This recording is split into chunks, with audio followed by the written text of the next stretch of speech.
Enron invented carbon cap and trade. The reason I know that is I was in the room. I had a glorious 3-week career as Director of Federal Government Relations for Enron 13 years ago.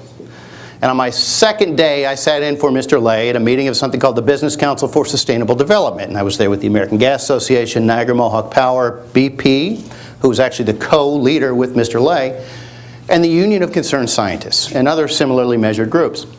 And I leaned over to one guy, very naive at the point. 13 years ago, of course, I was very young. And didn't understand rent seeking, and I said, what are we doing sitting around a table with people who want to put us out of business? And the guy laughed and said, I don't know, but they want to put coal out of business first. Well, I'm back in my office. Can they do that? You know, Houston, we have a problem. Do you have any idea what this group you're co-chairing is up to? This was essentially a no-interview job offer I'd received. I didn't really understand Enron's business plan, and they then thoroughly explained it to me. They had bought, on the cheap, a bunch of uneconomic businesses that nobody wanted in order to then pay green groups to scare people into accepting an agenda that added value to these investments. Rent-seeking, world's second oldest profession. Example, world's largest windmill company.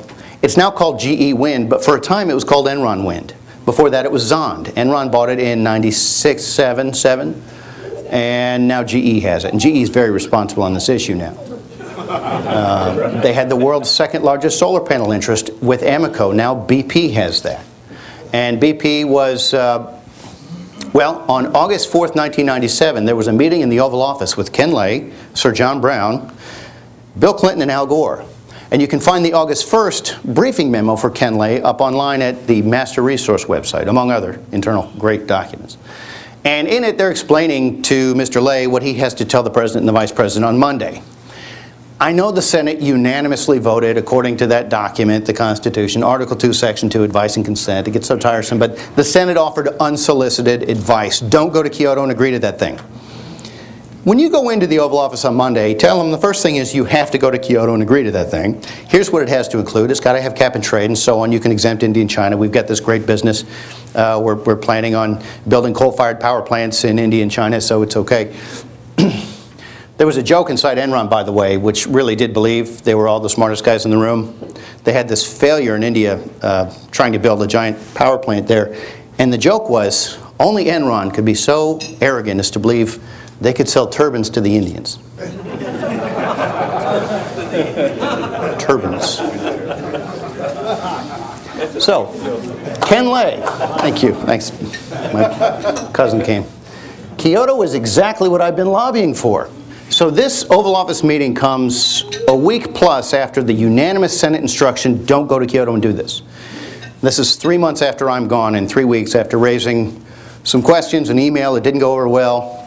Great stories I can tell you later about how they responded. It wasn't well. And so I'm gone. They continue on, of course, without me somehow. And they meet in the Oval Office with the President and the Vice President and say, we need this. Well, I know the media can't get this right, but we did, of course, we did go to Kyoto and agree to that treaty, but we signed Kyoto. We signed Kyoto on November 12th, 1998. George Bush could no more sign Kyoto. You recall 7 years of keening from the New York Times about Bush's refusal to sign Kyoto. The Washington Post wrote about it.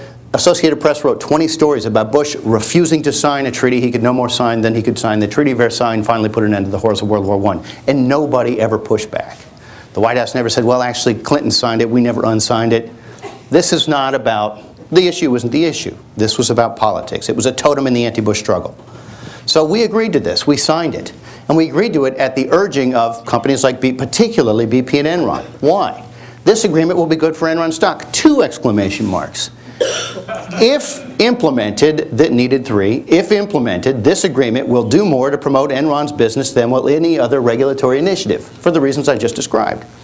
Enron now has excellent credentials with many green interests, including Greenpeace, WWF, NRDC, Climate Action Network, and so on. This position should be increasingly cultivated and capitalized upon, misspelled and in parentheses, but you get it, monetized. Those guys could scare those guys into sacrificing those liberties and that money to buy this stuff. That's essentially the business plan. And then, of course, their doppelganger was BP and their new slogan, bringing oil to American shores.